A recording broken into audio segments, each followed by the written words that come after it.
Hi, everybody. I just wanted to echo the thanks that Rich said to everyone for organizing this and for the organization's work that you do.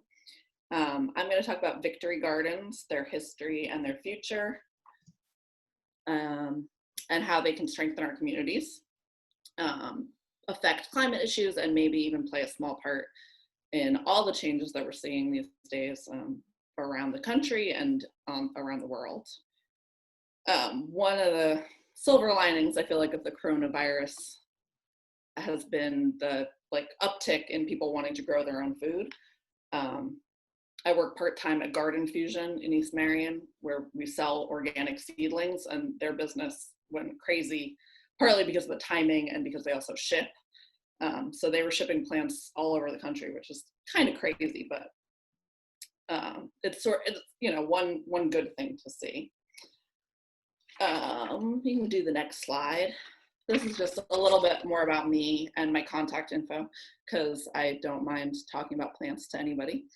I forgot what I written in my bio, so I think that covers most of it. A lot of the farms I worked at did different types of sustainable, biodynamic, or kind of not certified organic, but organic practices. And yeah, I think we can go to the next. Oh, I wanted to just mention that I'm very humbled to be part of this group, because I feel like you all do amazing work, and it was really interesting hearing everything that you had to say. So Victory Gardens, I learned some things doing research about this. It was actually, the term was coined by George Washington Carver, which I thought was very interesting in light of everything that's going on right now.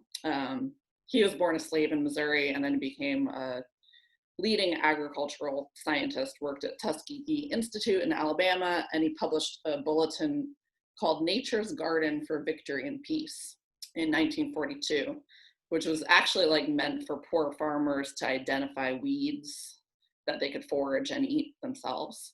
But the whole idea of gardening for victory started in World War I, in Canada, and then spread to the US and the UK, Australia, and Germany. And just kind of continued into World War II. And the idea was to feed yourself so that the farms could feed the troops.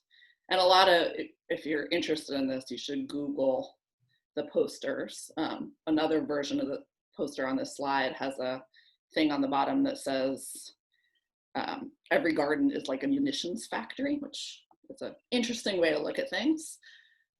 But there's a lot of really great different posters and booklets, and there was just a huge governmental push to get people to garden.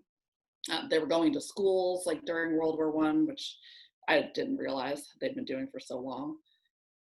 And a lot of the things that were pushed to be grown and that are shown on the pictures are storage crops, like potatoes and carrots and onions and turnips and radishes.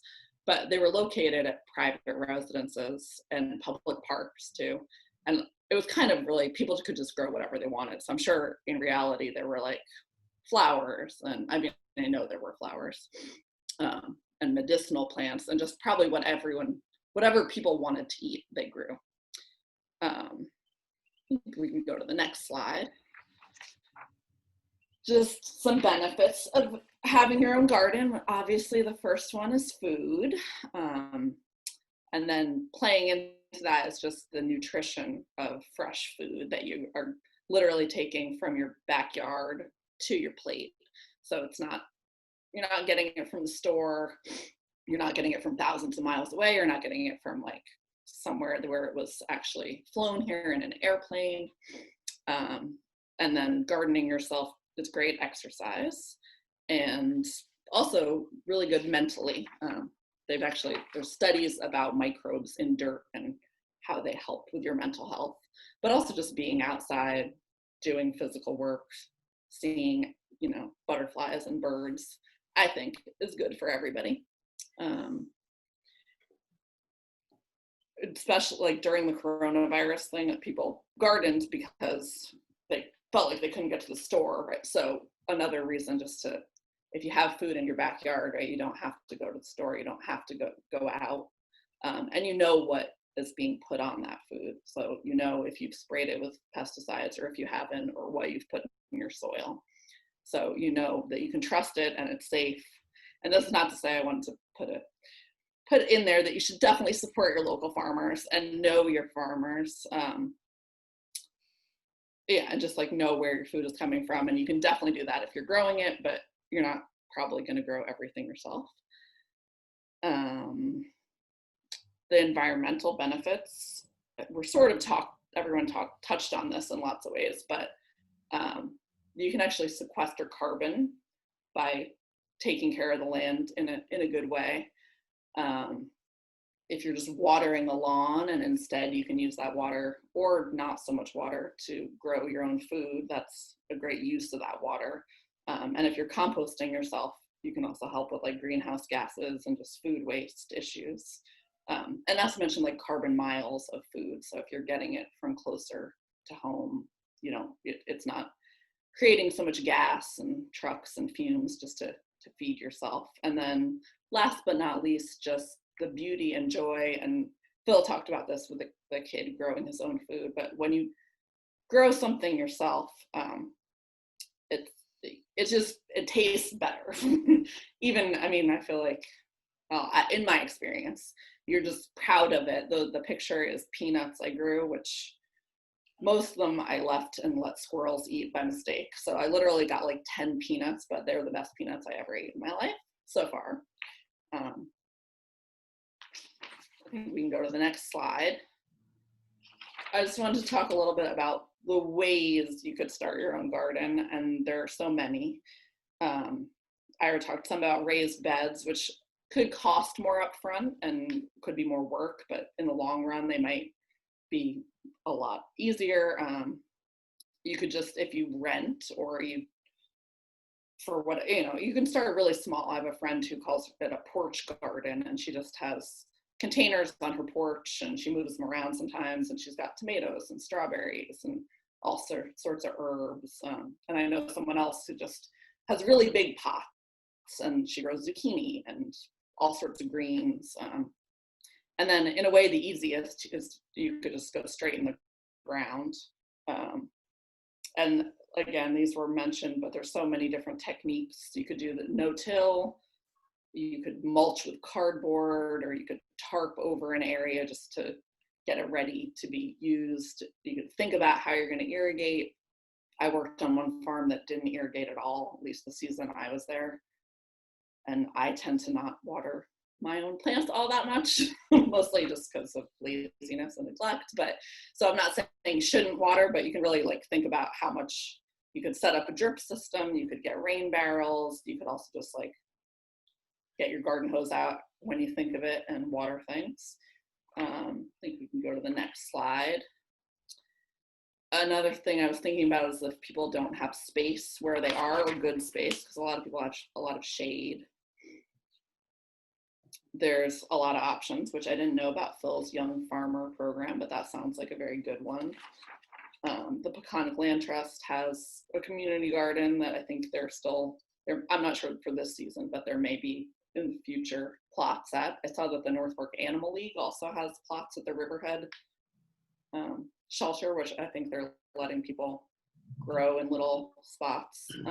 Common Ground Garden, which is in Peconic, they may be filled this season, but they do raised beds, which most of the food goes to food pantries. But I think it's a communal garden to share. And because that was the other thing I wanted to mention. Sometimes people, like, you might have more food than you need.